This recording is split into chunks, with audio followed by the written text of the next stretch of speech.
Okay, Sandy says read. Welcome back to the channel. This is a continuation of reading. I know. I'm reading to you this evening from My Faerie Valentine by Sandy Lunder. This is book 2 in the Faerie Holidays Romance Series. Available now. In preparation for Valentine's Day, doing some marketing of the book, and I wanted to read just a snippet for you guys. This is from chapter 7. This is part of chapter 7. We start with Jenna at the front desk of the Rose Chateau, where Lisa and Niles Miller have asked her opinion on a brochure for the Valentine's Day guests. Yay. All right. Ready? All right. As the sun set behind the mountains, throwing shadows across the floor, Jenna had an uncomfortable moment with one of those questions. She looked over the top of a colorful paper to the grinning couple before her. Lisa and Niles Miller had mocked up a brochure filled with hearts, bows, butterflies, and miniature cherubs appropriate for Valentine's Day cards in an elementary school classroom. She didn't know how to suggest the cupids and hearts were a bit overdone for their establishment.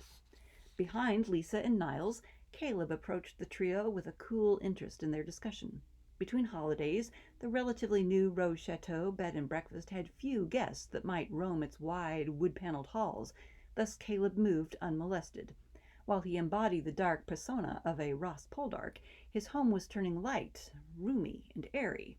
His confusion on that point left him with a mild scowl more often than not these days. It was best he not run into any guests. Finding Jenna at the front desk set him instantly at ease.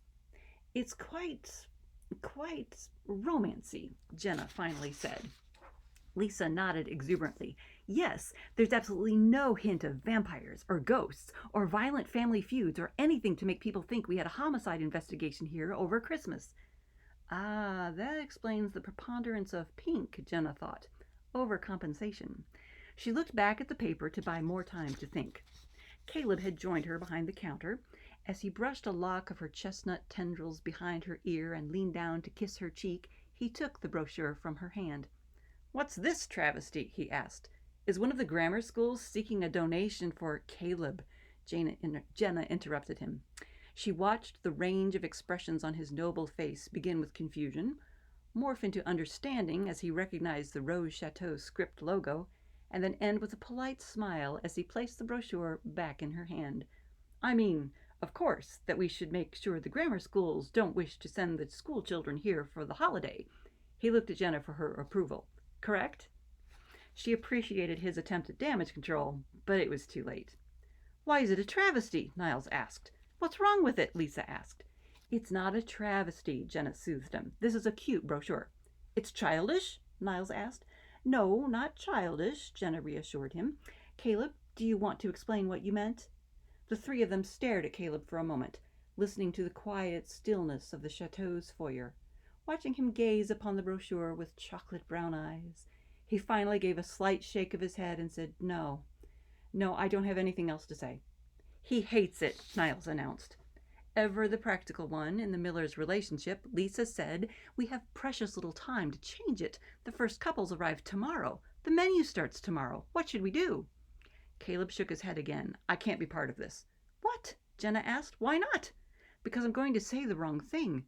"Why wrong?" Lisa asked. "Because this—" He paused, as if searching for the right words. He put a hand to his forehead and closed his eyes. "Because this is a travesty." "I told you he hates it," Niles repeated. "Perhaps you shouldn't be a part of this," Jenna agreed. "That's not very constructive," Lisa said. "Travesty? Is that all? Travesty?" "It's just so pink," Caleb blurted out. "It's all pink, different shades of pink. All I see there is pink." "Okay, we understand your concern," Jenna said softly to him, rubbing his arm. "Thank you." "It's a lot of pink," he finished in a more subdued fashion. "Fine, we need something with less pink," Niles muttered. "Or less of these frilly bits," Caleb said. "Frilly bits?" Lisa interjected again. "Okay, let's stay with constructive ideas. We have to revise this and print at least 90 copies before our guests show up tomorrow afternoon." "Don't we only have 20 guests?" Caleb asked. "What's this for?"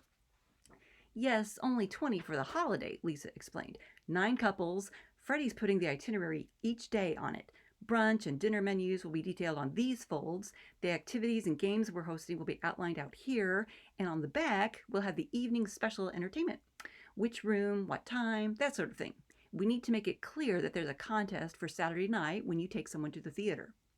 Caleb congratulated himself inwardly for not grumbling or rolling his eyes at the mention of the date night, but Jenna felt the slight twitch of his hand against her arm. He couldn't hide all his emotions. She nodded at Lisa, responding for them both. I think the words and times, all that vital information will stand out better and be easier for all age groups to read if the background remains the soft pink you've picked out, and if you select just a few of the frilly bits to accent the tops. Don't we have a couple of guests registered who are older? Niles squinted at her, as if unsure whether she made constructive suggestions or placated Caleb. Lisa loved the ideas. Yes, and yes, there's a couple named Vega, I think, who are an older couple. I'm putting them on this floor, the room just beyond the staircase. Caleb followed Lisa's gesture toward the back of the building, trying to remember why he'd kept that room closed for 2 centuries. He remembered something about muffled voices, insulation, and the dangers of not hearing evil creeping into his home when the room was used as a study. Why did Freddie take over designing the brochure from you? Jenna asked, as innocently as she could. I thought you loved that stuff. Since he graduated, he's had all kinds of opportunities to develop his marketing skills, Lisa said, and he's been able to help me on a number of items around here. Niles supplied, he's bringing a youthful energy to the plans for Valentine's Day. Well, the frilly bits, as Caleb pointed out, will be youthful and love-y, all good for Valentine's. Lisa beamed. Niles continued to squint. Speaking of our extra employees, Caleb said, eager to close the pink frilly brochure conversation, I want you to fire this Nina Saputa person. Lisa startled at this. Me? Fire her? Why? Has she offended you? She's offended Jenna.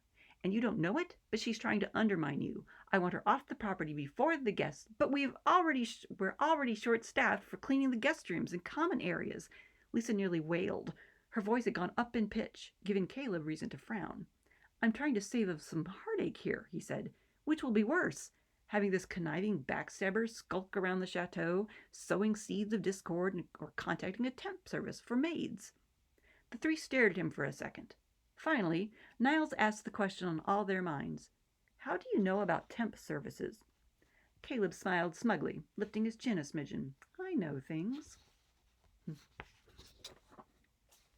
Okay, that's that.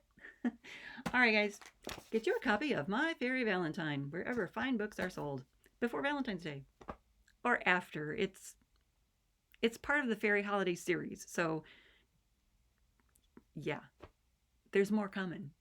That's it, you guys. Thanks so much for tuning in. Please subscribe, click the bell icon below, and if you're following this on Rumble, follow. Yeah, that's it. Y'all have a great Valentine's Day.